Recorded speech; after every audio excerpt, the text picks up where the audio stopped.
ओम नमः शिवाय। आपका हमारे चैनल सनातन संस्कृति सुभाष में एक बार फिर से हार्दिक स्वागत है।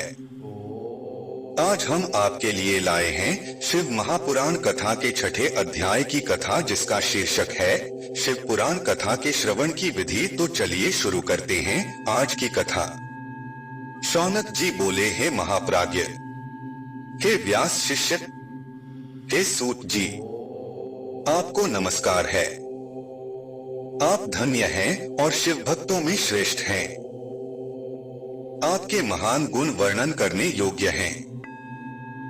अब आप कल्याणमय शिव पुराण के श्रवण की विधि बतलाइए, जिससे सभी श्रोताओं को संपूर्ण उत्तम फल की प्राप्ति हो सके।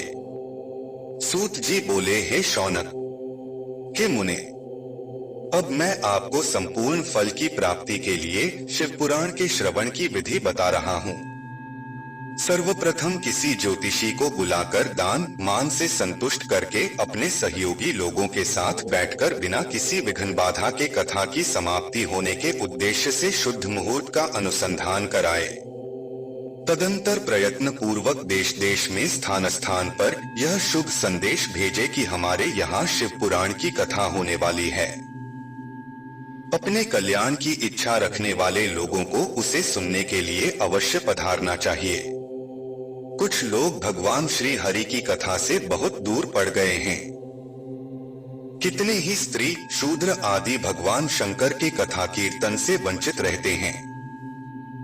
उन सबको भी सूचना हो जाए, ऐसा प्रबंध करना चाहिए।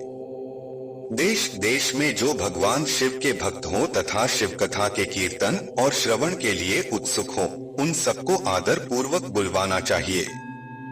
उन्हें कहलाना चाहिए कि यहाँ सत्पुरुषों को आनंद देने वाला समाज तथा अति अद्भुत उत्सव होगा, जिसमें शिव पुराण का पारायण होगा।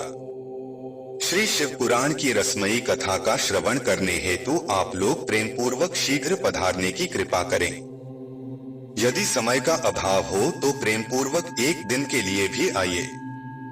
आपको निश्चय ही आना चाहिए, क्योंकि इस कथा में क्षण भर के लिए बैठने का सौभाग्य भी दुर्लभ है। इस प्रकार विनय और प्रसन्नता पूर्वक श्रोताओं को निमंत्रण देना चाहिए और आए हुए लोगों का सब प्रकार से आदर सत्कार करना चाहिए। शिव मंदिर में, तीर्थ में, वन प्रांत में अथवा घर में शिव पुराण की कथा सुनने के लिए उत्तम स्थान का निर्माण करना चाहिए। कथा भूमि को लीप कर शोधन करना चाहिए तथा धातु आदि से उस स्थान को सुशोभित करना चाहिए। महोत्सव के साथ साथ वहां अद्भुत तथा सुंदर व्यवस्था कर लेनी चाहिए। कथा के लिए अनुपयोगी घर के साज सामान को हटाकर घर के किसी एकांत कोने में सुरक्षित रख देना चाहिए। केले के खंभों से सुशोभित एक ऊंचा कथा मंडप तैयार कराएं। उसे सब ओर फल पुष्प आदि से तथा सुंदर चंदोवे से अलंकृत करें और चारों ओर ध्वजा पताका लगाकर तरह तरह के सामानों से सजाकर सुंदर शोभा संपन्न बना दे। भगवान शिव के प्रति सब प्रकार से उत्तम भक्ति करनी चाहिए, क्योंकि वही सब तरह से आनंद का विधान करने वाले हैं।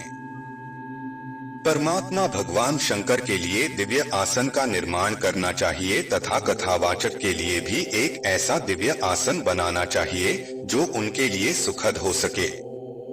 हे मुने, नियम पूर्वक कथा सुनने वाले श्रोताओं के लिए भी यथा योग्य सुंदर स्थानों की व्यवस्था करनी चाहिए। अन्य लोगों के लिए भी सामान्य रूप से स्थान बनाने चाहिए। हे शौनक जी, विवाहोत्सव में जैसी उल्लासपूर्ण मनस्थिति होती है, वैसी ही इस कथोत्सव में रखनी चाहिए। सब प्रकार की दूसरी लौकिक चिंताओं को भूल जाना चाहिए। वक्ता उत्तर दिशा की ओर मुख करे तथा श्रोतागण पूर्व दिशा की ओर मुख करके पालथी लगाकर बैठें। इस विषय में भी कोई विरोध नहीं है कि पूजक के बीच पूर्व दिशा रहे अथवा वक्ता के सम्मुख श्रोताओं का मुख रहे, ऐसा कहा गया है। पौराणिक वक्ता व्यासासन पर जब तक विराजमान रहें, तब तक प्रसंग समाप्ति के पहले किसी को नमस्कार नहीं करना चाहिए। पुराण का विद्वान वक्ता चाहे बालक, युवा, वृद्ध, दरिद्र अथवा दुर्बल जैसा भी हो, पुण्य चाहने वालों के लिए सदा वंदनीय और पूज्य होता है। जिसके मुख से निकली हुई वाणी देहधारियों के लिए कामधेनु के समान अभीष्ट फल देने वाली होती है, उस पुराणवेत्ता वक्ता के प्रति तुच्छ बुद्धि कभी नहीं करनी चाहिए। संसार में जन्म तथा गुणों के कारण बहुत से गुरु होते हैं, परंतु उन सब में पुराणों का ज्ञाता विद्वान ही परम गुरु माना गया है। करोड़ों योनियों में जन्म ले लेकर दुख भोगते हुए प्राणियों को जो मुक्ति प्रदान करता है, उस पुराण वक्ता से बड़ा दूसरा कौन गुरु हो सकता है। पुराणवेत्ता पवित्र, दक्ष, शांत, ईर्ष्या पर विजय पाने वाला, साधु और दयालु होना चाहिए। ऐसा प्रवचन कुशल विद्वान इस पुण्यमयी कथा को कहे। सूर्योदय से आरंभ करके 3:30 पहर तक उत्तम बुद्धि वाले विद्वान पुरुष को शिव पुराण की कथा समय प्रीति से बांचनी चाहिए। जो धूर्त, दुराचारी तथा दूसरे से विवाद करने वाले और प्रपंची लोग हैं, उन कुटिल वृत्ति वाले लोगों के सामने यह कथा नहीं कहनी चाहिए। दुष्टों से भरे तथा डाकुओं से घिरे प्रदेश में और धूर्त व्यक्ति के घर में इस पवित्र कथा को नहीं कहना चाहिए। मध्याह्न काल में 2 घड़ी तक कथा बंद रखनी चाहिए, जिससे कथा कीर्तन से अवकाश पाकर लोग शौच आदि से निवृत्त हो सकें। कथा प्रारंभ के दिन से 1 दिन पहले व्रत ग्रहण करने के लिए वक्ता को क्षौर करा लेना चाहिए। जिन दिनों कथा हो रही हो, उन दिनों प्रयत्न पूर्वक प्रातः काल का सारा नित्य कर्म संक्षेप से ही कर लेना चाहिए। वक्ता के पास उसकी सहायता के लिए एक दूसरा वैसा ही विद्वान स्थापित करना चाहिए, जो सब प्रकार के संशयों को निवृत्त करने में समर्थ और लोगों को समझाने में कुशल हो। कथा में आने वाले विघ्नों की निवृत्ति के लिए गणेश जी का पूजन करे। कथा के स्वामी भगवान शिव की तथा विशेषतः शिव पुराण ग्रंथ की भक्तिभाव से पूजा करे। तत्पश्चात उत्तम बुद्धि वाला श्रोता विधि पूर्वक तन्मन से शुद्ध एवं प्रसन्नचित्त हो आदर पूर्वक शिव पुराण की कथा सुने। जो वक्ता और श्रोता अनेक प्रकार के कर्मों में भटक रहे हों, काम आदि 6 विकारों से युक्त हों, स्त्री में आसक्ति रखते हों और पाखंड पूर्ण बातें कहते हों, वे पुण्य के भागी नहीं होते। जो लौकिक चिंता तथा धन, गृह एवं पुत्र आदि की चिंता को छोड़कर कथा में मन लगाए रहता है, उस शुद्ध बुद्धि पुरुष को उत्तम फल की प्राप्ति होती है। श्रद्धा और भक्ति से युक्त, दूसरे कर्मों में मन नहीं लगाने वाले, मौन धारण करने वाले, पवित्र एवं उद्वेग शून्य श्रोता ही पुण्य के भागी होते हैं।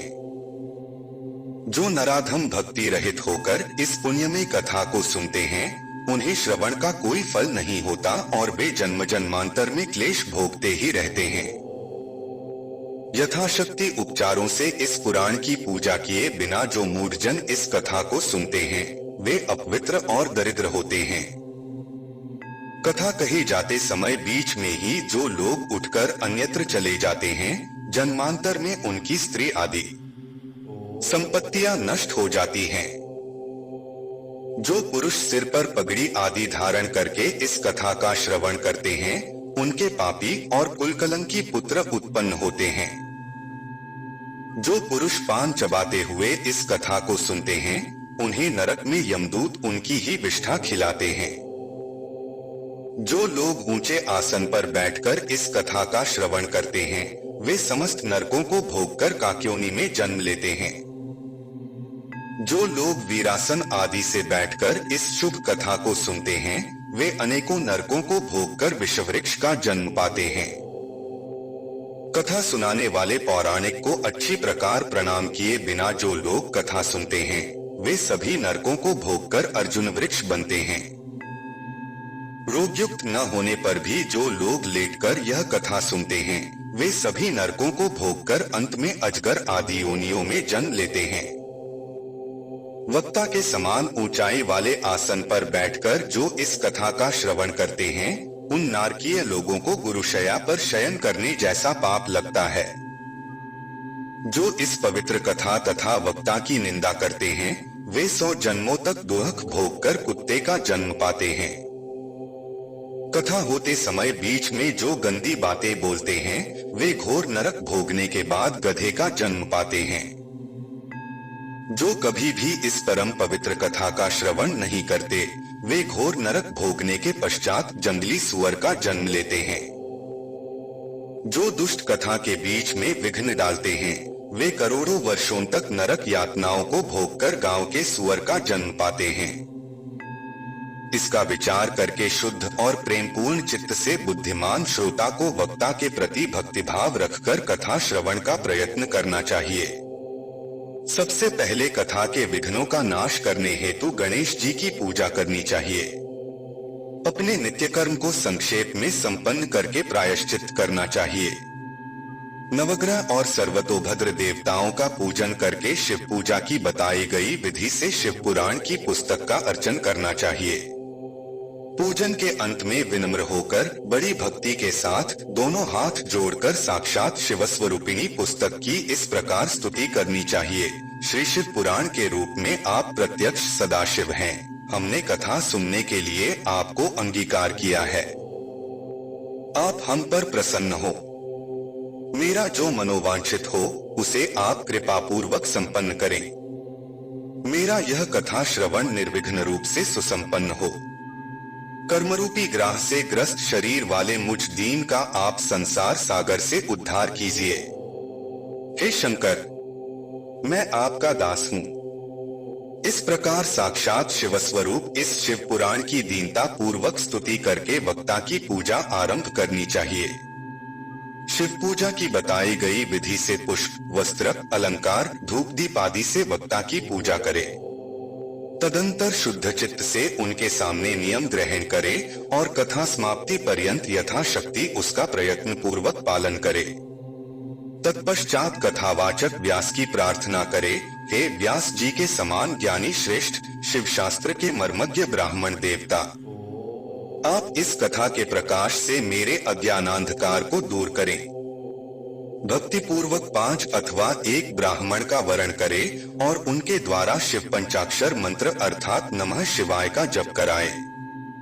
हे मुने, इस प्रकार मैंने भक्त श्रोताओं द्वारा भक्ति पूर्वक कथा श्रवण की उत्तम विधि आपको बता दी। अब आप और क्या सुनना चाहते हैं? आज की कथा बस यहीं तक। जल्द ही मिलेंगे कथा के अगले अध्याय के साथ।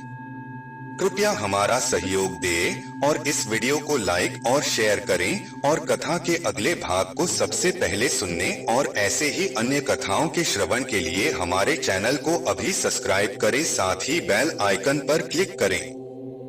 धन्यवाद।